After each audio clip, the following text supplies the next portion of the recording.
AAA games get away with absolute murder. Let's be honest, they make a lot of mistakes that are just overlooked by the average consumer. It's been normalized and adopted, so it's whatever. As an indie, we don't get that many chances. We have smaller audiences, less marketing dollars, if any, and as such, we have less opportunity for success.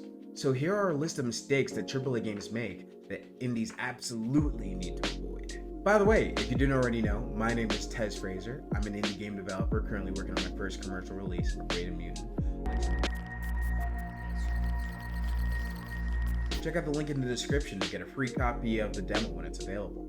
For some ungodly reason, AAA games absolutely suck at audio. There are way too many games that allow you to mute the audio for the entirety of the gameplay duration, just for the second a cut screen or the game intro comes, for them to completely ignore those audio settings. What even is the purpose of that? It's almost like they're going out of their way to piss off the consumer. 1 second you're having a lovely serene quiet experience, and then BAM! And you're blown away, and all of a sudden you have tinnitus. Also, for the record, your game shouldn't start out at max volume to begin with. That's just absurd. Pick somewhere between 50 and 75% of the total volume. Save your users the torture of trying to get to your settings. This last audio tip, I'll admit I haven't seen often, but I'm gonna mention it anyway. Every volume should be able to reach 0. Now I know that's super controversial. Are you being sarcastic, dude? But it doesn't even make sense to not allow all your volumes to reach 0. I am confusion. Part of the appeal of games is that you are completely in control, or at least you should ideally feel that way. And doing stuff like that breaks the magic that is video games. Non-obvious instructions.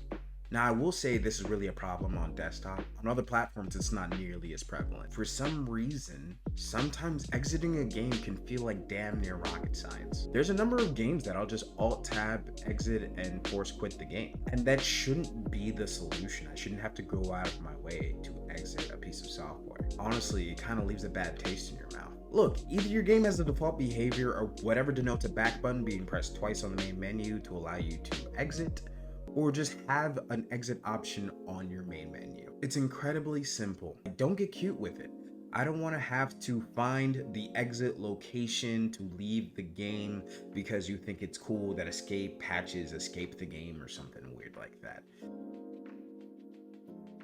And during actual gameplay, don't let users have to guess what buttons to actually play the game. If dash is enabled from the beginning, just say so and then show the user what button it is. Like, have you ever played a game and then beat it and then went back to play through like on a different save file and then realized you're allowed to do a bunch of things that would have made your life way more convenient the first time that was never really explicitly mentioned?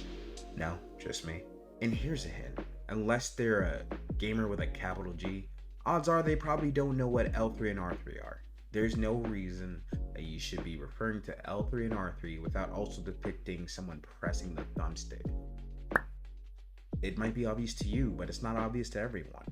And using it without doing these things just serves to alienate beginners. Tutorial mistakes. Locking users into a room and forcing them to do a bunch of combos to proceed under the premise of training is incredibly annoying. It might be a hot take just because training rooms have been common for the past 20 or so years, but let's be honest, they're not very good and they're not very fun at all. I'm not a rapper. That's not to say that you absolutely have to integrate your entire tutorial in your main game.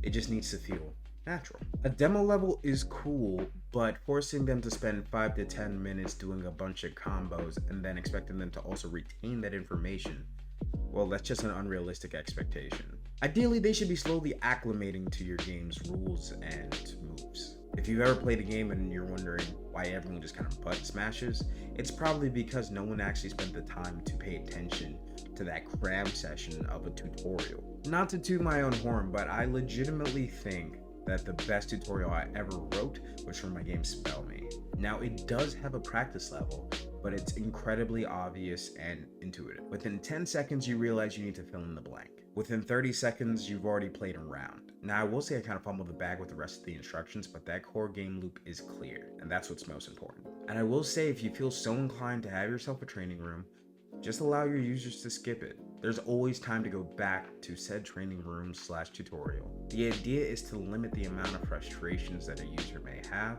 and I understand that not knowing how to play is one of those frustrations. but I also think not allowing them to play is a bigger frustration. Let me know in the comments down below what you guys think.